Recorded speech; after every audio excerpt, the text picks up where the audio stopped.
అంటే ఆల్రెడీ 2025 వెళ్ళిపోతుంది మరి కాసేపట్లో మరి కొన్ని గంటల్లోనే. సో న్యూ ఇయర్కి వెల్కమ్ చెప్పడానికి సిద్ధపడుతున్నారు.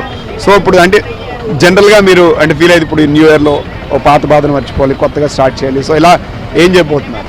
ఏముందండి, అంతా బాగుంది. దేవుడి దేవుళ్ళు అందరూ బాగుండాలి, అది ఆనందంగా ఉండాలి. ఈ సంవత్సరం అయినా వచ్చే కొత్త సంవత్సరం వచ్చేసరికి అందరూ హ్యాపీగా ఉండాలని కోరుకుంటున్నామండి. అది న్యూ జ్యూస్తో స్టార్ట్ చేయాలంటారు కొత్త ఇయర్. అవునండి, డెఫినెట్గా. చెప్పండి, ఆల్రెడీ న్యూ ఇయర్ ఎలా సెలబ్రేట్ చేసుకోవడానికి రెడీ అవుతున్నారు? మరి కాసేపట్లో new year celebration already start అవుతూ ఉన్నాయి. ముందుగా మీకు మరియు మీ ప్రేక్షక మహాశైలందరికీ కూడా నూతన సంవత్సర శుభాకాంక్షలు తెలియజేస్తున్నాం. మేము యాక్చువల్ శ్రీకాకుళం నుండి వచ్చామండి. సో బీచ్ ఆహ్లాదకరమైన వాతావరణం 2025లో ఎన్నో పాత జ్ఞాపకాలు, చేదు జ్ఞాపకాలు అన్నీ మర్చిపోయి దాన్ని విడనాడి 2026 ఏదైతే ఉందో నూతన సంవత్సరం అనేది మనం మనస్ఫూర్తిగా ఆహ్వానిస్తూ మన జీవితంలో ఏవైనా కొన్ని రెజల్యూషన్స్ తీసుకుంటూ మనం ముందుకెళ్తూ మనకి మరియు మన చుట్టుపక్కల ఉన్న వాళ్ళకి కానీ మన రాష్ట్రంలో ఉన్న ప్రజలకు కానీ అందరికి కూడా మంచి జరుగుతూ గత సంవత్సరం చాలా ఇన్సిడెంట్లు జరిగాయి మనకు తెలుసు. లాస్ట్ 2 monthsలోనే కూడా మన పలాస ఇష్యూ తొక్కిసలాట అయితేనేమి, కర్నూలు బస్సు ప్రమాదం అయితేనేమి, ఇలాంటివి చాలా జరిగే ఉన్నాయి.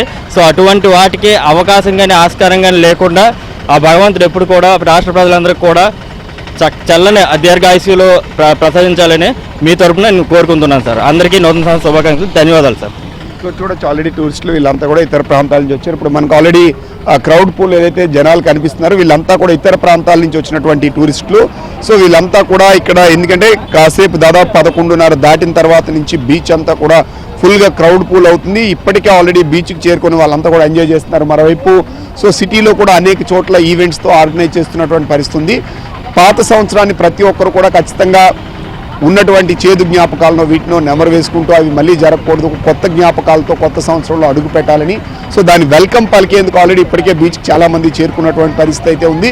సో వీళ్ళంతా కూడా మరి కాసేపట్లో విశాఖ నగరంలో పూర్తి స్థాయిలో న్యూ ఇయర్కి వెల్కమ్ పలికేందుకు సిద్ధమైంది అనేది మనం స్పష్టంగా చెప్పొచ్చు. ఇప్పుడు స్టార్ హోటల్స్ కానీ మిగతా చోట్ల కానీ అన్ని చోట్ల కూడా ఇప్పటికే ఈవెంట్స్ కానీ పూర్తి స్థాయిలో ఆర్గనైజ్ చేస్తున్నారు. సో ఎంజాయ్ ఒకవైపు ఏంటంటే పాత జ్ఞాపకాన్ని మర్చిపోతే ఒక్కొక్కరు ఒక్కొక్క రూపంలో ఎంజాయ్ చేస్తారు, కొంతమంది బీచెస్లో, కొంతమంది హోటల్స్లో. సో నగరం అంతా కూడా ఆల్రెడీ 2026కి వెల్కమ్ పలికేందుకు అయితే పూర్తి స్థాయిలో సిద్ధమైంది అనేది మనం స్పష్టంగా చెప్పొచ్చు. సో మరి కాసేపట్లో ఆ జోష్ కూడా ఆల్రెడీ స్టార్ట్ అవుతుంది. ఆ జోష్ స్టార్ట్ అయినటువంటి దీన్ని కూడా వీళ్ళంతా కూడా చెప్పొచ్చు. సో ఇక్కడ కొంతమంది ఉన్నారు, ఎక్కడి నుంచి వచ్చారో వీళ్ళు కూడా అడుగుదాం. సో వీళ్ళంతా కూడా ఏంటంటే న్యూ ఇయర్ సెలబ్రేషన్స్ అనేవి మాత్రం గ్రాండ్గా వెల్కమ్ చెప్పేందుకు విశాఖ అయితే పూర్తి స్థాయిలో సిద్ధమవుతుంది అనేది మనకి స్పష్టంగా వెళ్తుంది. ఇప్పుడు ప్రపంచవ్యాప్తంగా అయితే ఆల్రెడీ న్యూ ఇయర్ జోష్ స్టార్ట్ అయిపోయిన పరిస్థితి అయితే మనకు కనిపిస్తుంది. Right, thank you Naidu.